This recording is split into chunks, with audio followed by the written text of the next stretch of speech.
এবার প্রশ্ন করবেন একজন অমুসলিম বোন। মিস্টার জাকির, প্রশ্নটা করেছে আমার এক অমুসলিম বন্ধু।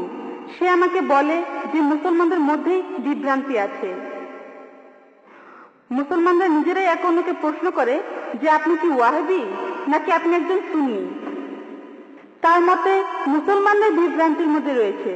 এখন এই ব্যাপারে আপনি কি বলবেন? এ ব্যাপারে আমরা মুসলমানরা কি বলতে পারি? বোন, আপনি বললেন যে এক অমুসলিম বোন প্রশ্ন করেছেন যে মুসলমানদের নিজেদের মধ্যে বিভ্রান্তি আছে যে আপনি কি ওয়াহাবি নাকি হান্নাফি নাকি মালিকি। তাহলে মুসলমানরা বিভ্রান্তির মধ্যে আছে, এর উত্তরটা কি? আমি অমুসলিম এই বোনের সাথে একমত। দুর্ভাগ্যজনকভাবে মুসলমানরা এখন অনেক ভাগে বিভক্ত। তবে আমি যখন হিন্দুদের বেদ পড়তে বলছি তখন মুসলমানদেরও কোরআন পড়তে বলছি।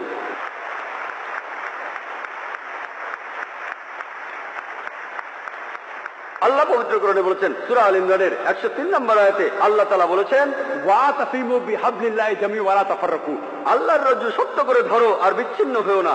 আমরা আল্লাহর রশি ধরবো, আর সেই রশি হলো পবিত্র কোরআন আর সহিহ হাদিস। আল্লাহ কোরআনে বলেছেন সূরা আল আনামের 159 নম্বর আয়াতে উল্লেখ আছে, যারা দিন সম্বন্ধে নানা মতে সৃষ্টি করেছে, হে রাসূল, তাদের দায়িত্ব তোমার নয়। ইসলাম ধর্মে বিভিন্ন দল আর মত তৈরি করা এটা নিষিদ্ধ, এটা হারাম।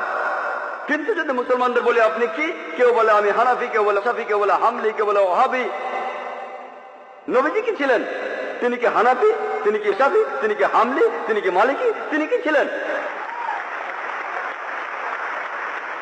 তিনি মুসলিম ছিলেন। পবিত্র কোরআনে সূরা আল ইমরানের 52 নম্বর আয়াতে উল্লেখ করা আছে ঈসা আলাইহিস সালাম, যীশু খ্রিস্ট, তিনি মুসলমান ছিলেন। পবিত্র কোরআনে সূরা আল ইমরানের 67 নম্বর আয়াতে উল্লেখ আছে যে ইব্রাহিম আলাইহিস সালাম তিনিও মুসলিম ছিলেন।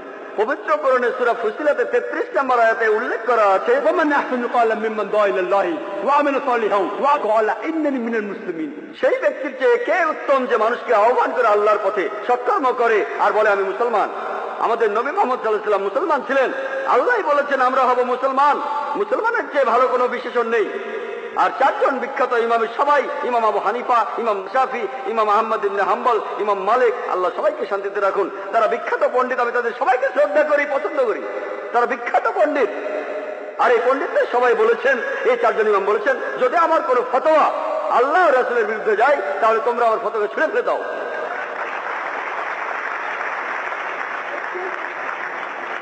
যদি ভালো করে দেখেন, এই যে ইমাম যারা ছিলেন তারা মুসলমানদের বিভক্ত করতে চাননি। তারা চেয়েছিলেন মানুষ যেন মূল ধর্মগ্রন্থগুলো পড়ে, কোরআন আর সহিহ হাদিস।